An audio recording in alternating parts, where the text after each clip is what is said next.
One of the most compelling aspects of DeFi is the decentralization itself.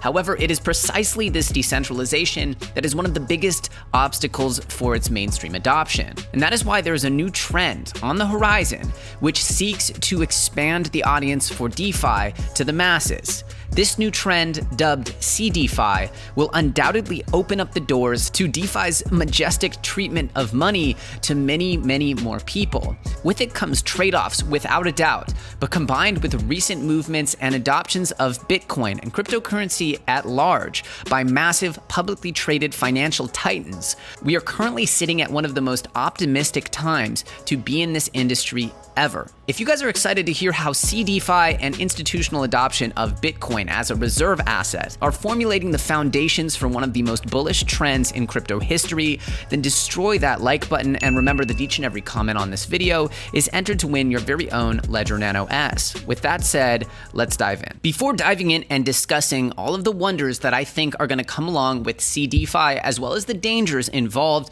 I want to first talk about an amazing trend that has really exploded over the last few weeks here in Bitcoin land, which is of course the adoption of institutions. Instead of just individual players or high net worth individuals, we now have publicly traded financial titans dipping their toes into Bitcoin. And if you think that this is just a small piece of news or just a brick in the wall, I beg to differ, because institutions have seldom actually purchased cryptocurrency assets unless they were already native digital asset funds like Mike Novogratz's Galaxy Digital, for one example.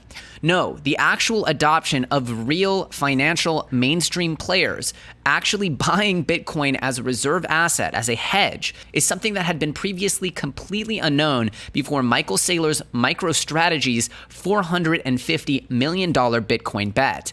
This is, by all means, an historic move. And in following up on that, we see Jack Dorsey's Square make a very similar move, allocating 1% of its capital assets, about $50 million, into Bitcoin just a few weeks later. And now we see even more rapidly in succession the addition of Stone. Here we see that $7 billion, or almost that figure, in Bitcoin is held by publicly traded companies. And you can see here that the biggest behemoth here is Grayscale, holding almost 500,000 Bitcoin, which is absolutely insane, to be quite honest. We see MicroStrategy and CoinShares about 10% of what Grayscale holds, but all of these companies combined are starting to really rival the behemoth that is Grayscale, the publicly traded stock market product that essentially tracks the price of Bitcoin. Now, in the most recent instance of publicly traded companies adopting Bitcoin, we have Stoneridge buying $114 million in Bitcoin. That's over 2x what Square bought. They're calling their Bitcoin purchase a primary treasury reserve asset. And this is precisely the approach that people like Anthony Pompliano and other Bitcoin bulls throughout history have preached would have to happen, is that these big financial institutions would be forced, their hands would be forced by volatility in fiat currencies into investing into alternative assets like gold and Bitcoin, of course, gold being a far less sound investment due to its lack of fungibility, lack of transportability, and generally, we don't know what the cap on the total global supply of gold is. Whereas Bitcoin in many ways is gold 2.0, a digital native form of gold, and without a doubt, the king of cryptocurrencies. This is incredibly, incredibly bullish for the entire crypto markets. And part of what Real Vision's Raoul Pal calls an enormous wall of money coming into Bitcoin that will send the coin to $1 million. Now, we've been hearing about $1 million Bitcoin for years and years now, but the reality of seeing these publicly traded companies adopt the asset gives far more fuel to that fire than we've ever seen before. In fact, it's forming the bedrock of value throughout the entire crypto ecosystem, on top of which DeFi products will absolutely thrive. And just in the last day, we have players like Fidelity making it clear that Bitcoin volatility is worth the risk for institutions. This is a clear departure from what's been going on over the past few years, where people called Bitcoin rat poison squared. Famously, that was a Warren Buffett quote. And financial institutions were doing their best to FUD the coin so that they could most likely accumulate, but at least publicly facing would never say anything quite so positive about the asset. So seeing this change is not only noteworthy, but it forms the beginning of a new trend, a new chapter where Bitcoin is actually seen as more safe than it is risky, and the adoption of it as a reserve asset is considered an apt hedge. If you think that some of the most sophisticated financial players in the world, including MicroStrategy, Square, Stoneridge, and Fidelity, are not doing their due diligence on the asset, then you're living in an alternative universe. These are the people least likely to give the coin kudos, and here they are praising it. This is the beginning of a brave new chapter for Bitcoin and, by extension, the entire crypto industry. And so now we get to the topic of CeDeFi, which is centralized,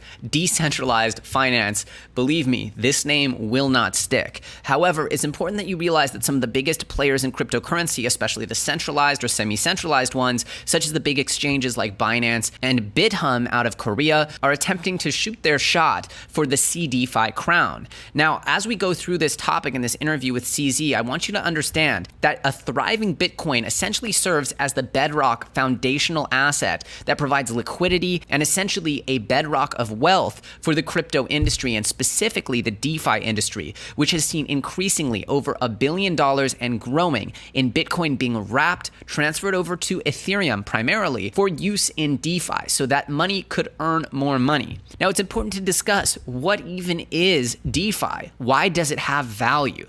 And the answer is quite simple. In my view, DeFi allows for money to go where it is best treated. That's an old saying by investors. Money goes where it's best treated. However, the options for money historically, the easy options, were either stocks, equities, bonds, or savings accounts. The reality is that some of those are either tremendously risky or they just tend not to offer the best yields. In my view, all of the borrowing and lending, the open, algorithmically determined interest rates that are taking place on networks like Compound and other DeFi protocols, well, what they're doing essentially is allowing for money to go where it's best treated. It's allowing for the world, the community, the market to determine where money should be best treated and to allocate the adequate amount of interest or value for allocating funds to whatever DeFi mechanism there is. Sometimes these mechanisms are very popular. Therefore, the value of them goes up. Sometimes they're not so popular and the value goes down. This type of crowd-determined value proposition is something brand new, but on the whole, what we're doing here is creating more value for you allocating funding. There is a lot of capital in the world, hundreds of trillions of dollars to that effect, and to essentially allow for these assets to go where they're best treated is what DeFi introduces to the world. But of course, we know that in order to play ball in DeFi, you need to have crypto, you need to have a MetaMask, and for the most part, you need to be pretty well versed in the fluctuations of these products. This is a steep learning curve and one that is quite simply very exclusive to the vast majority of people in the world. What CeDeFi brings is essentially an on-ramp, a bridge to normie that would allow for their money to go where it's best treated without the incredible obstacles of obtaining cryptocurrency, or more to the point, learning about the complex and hard to navigate space that is Uniswap, Aave, Lend, Compound, Balancer, all these amazing protocols, the differences between them, and how to navigate them with your own funding. Let's talk about what CZ's doing. Let's talk about what BitHum's doing, and I'll give you my thoughts on what this means for the entire cryptocurrency ecosystem. So CZ says here that cryptocurrency exchange Binance's latest experiment to integrate decentralized finance with its centralized platform, Binance Smart Chain, is not here to be DeFi. Instead, its aim is to accelerate crypto and DeFi's mass adoption. CZ said, quote, "Today, 99% of money is still in fiat. So in order to get those money in, we still need fiat gateways." Binance announced the launch of Binance Smart Chain, its version of decentralized public blockchain, in early September. Some argued the biggest centralized exchange's aggressive moves into the rapidly growing DeFi space was an attempt to become an Ethereum killer. CZ defends, saying that crypto is in its early stages of adoption, thus any competition within the space is meaningless. Competing within the 0.1% is not that meaningful. So from a high-level perspective, we don't really view other projects as competition.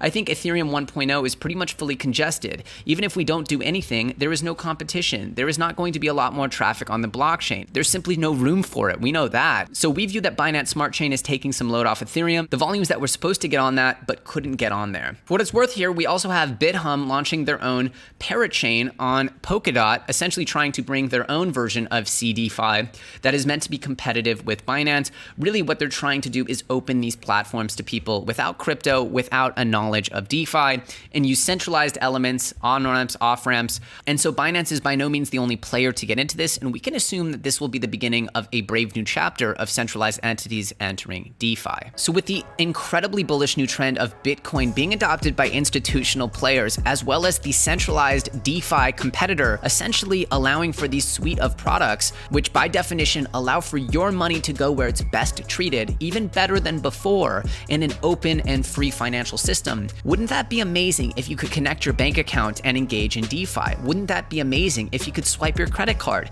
and engage in DeFi? To lower the barrier to allow for normies and that fiat money to be deployed into these ecosystems would be nothing short of a revolution. So while you can hate on the semi-centralized aspects of it, CZ's points are tremendously valid, that competing within the 0.01% of the population is utterly meaningless. And what we really need to be focusing on is those people who are not yet in crypto. I preach this time and time again, and that is why seeing a newfound approach to allowing for people's money to go where it's best treated and have a bridge between DeFi and the centralized fiat worlds, to me, is incredibly bullish and will form the foundations of what could be, what I hope will be, the super cycle, where we end up onboarding not just 2x to 3x to 10x the current participants in the ecosystem, which would equate to, I don't know, a few million people. Let's try to focus on the products and services that will onboard a billion or more people, that will make it so it's financially irresponsible not to be engaged with the crypto economy. And CeDeFi, to me, mixed with the bullishness in the King Corn himself, is one of the most exciting and optimistic combinations of news cycles that I have seen yet during my time in crypto. And for that reason, given the settling of the altcoin market and the appearance that many of the major DeFi alts seem to have put in local bottoms, it is extremely exciting to me that we may be at one of the most opportunistic times to buy cryptocurrency, whether DeFi altcoins, Bitcoin, or anything in between, in human history, especially as we look down the barrel of a new stimulus bill, which seems to be priced anywhere between 1.8 trillion and 3.4 trillion, depending on who you ask and the outcome of the election. Well, I am extremely bullish about the months to come. And I believe that CeDeFi as well as Bitcoin are set to absolutely melt faces and potentially be one of the critical puzzle pieces in the adoption of cryptocurrency by the entire world. If you guys are excited by what CeDeFi might bring, allowing for fiat on-ramps and off-ramps and deployment of fiat into this magical world of decentralized finance, then do me a favor and smash that like button. And of course, over the coming days, we're going to be chronicling all of the altcoins that I think are set to absolutely explode, with more stimulus, more adoption of Bitcoin as an institutional reserve asset, and of course, the expansion of DeFi into the centralized financial world.